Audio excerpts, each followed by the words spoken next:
आज का प्रसंग रामचरितमानस के सुंदरकांड से लिया गया है। राम काज सब करिहु तुम बल बुद्धि निधान, आशीष देई गई सो हरसि चलेउ हनुमान।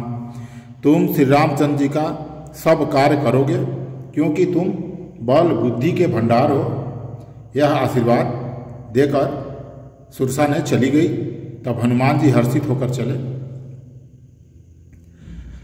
निश्चर एक सिंधु महरई, करी माया नभु के खग गई।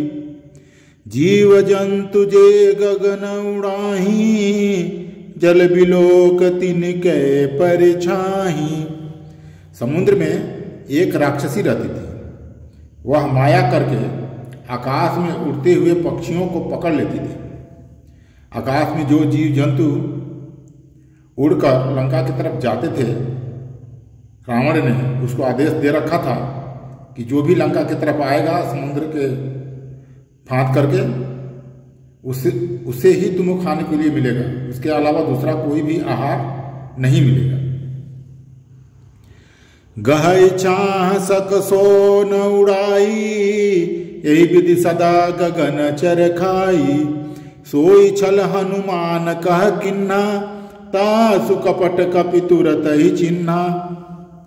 उस परछाई को पकड़ लेती थी जिससे वे उड़ नहीं सकते थे और जल में गिर पड़ते थे।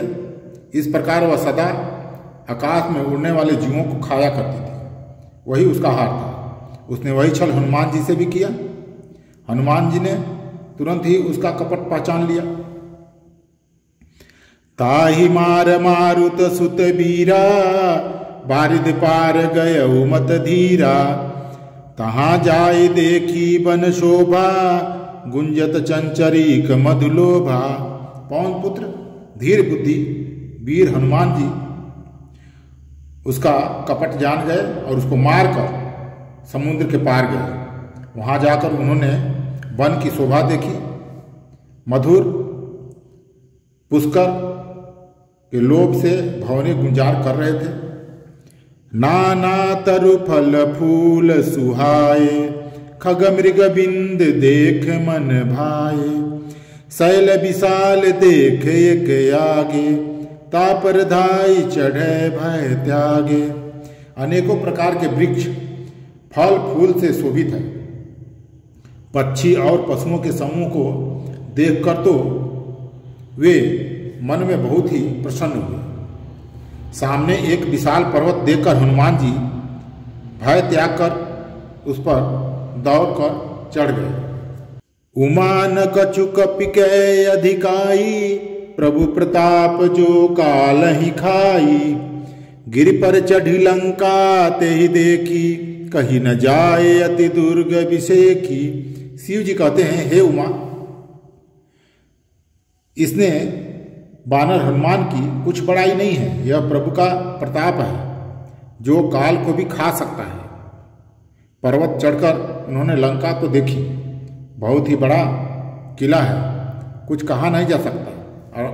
और यह प्रसंग इसलिए महत्वपूर्ण है क्योंकि वो पर्वत ऐसा था कि उस पर जो भी चढ़ता था वो औरत हो जाता था, पर वह हनुमान जी के ऊपर में नहीं लग पाया।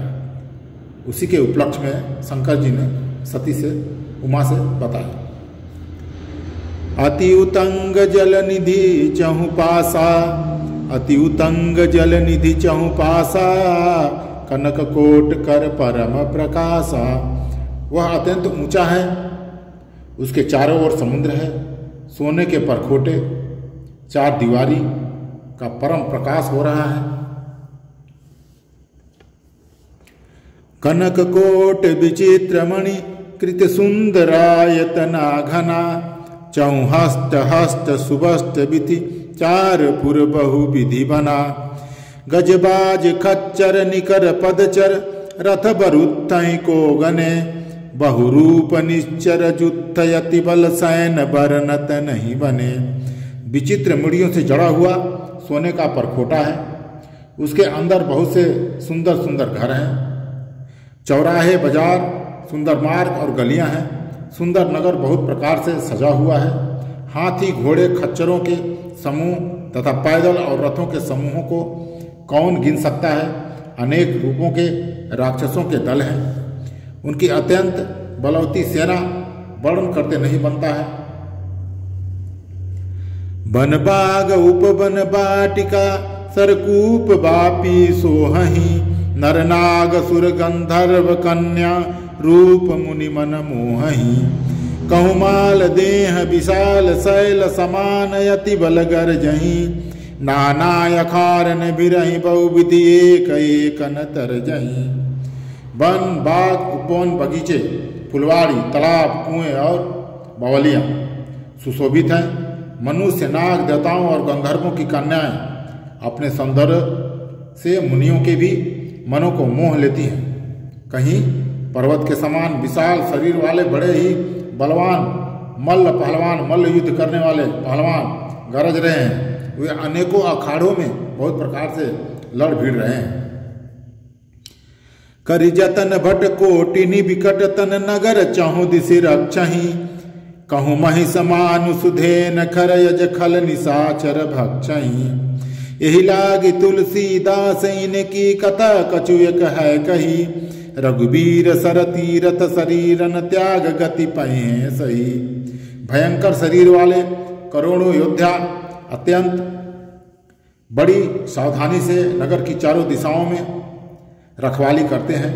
कहीं दुष्ट राक्षस भैंसों, मनुष्यों, गायों, गधों और बकरों को खा रहे हैं। तुलसीदास जी ने इनकी कथा इसलिए कुछ थोड़ी सी कही है कि ये निश्चित ही रामचंद्र जी के बाणों की तीर्थ में शरीरों को त्याग कर परम गति पावेंगे।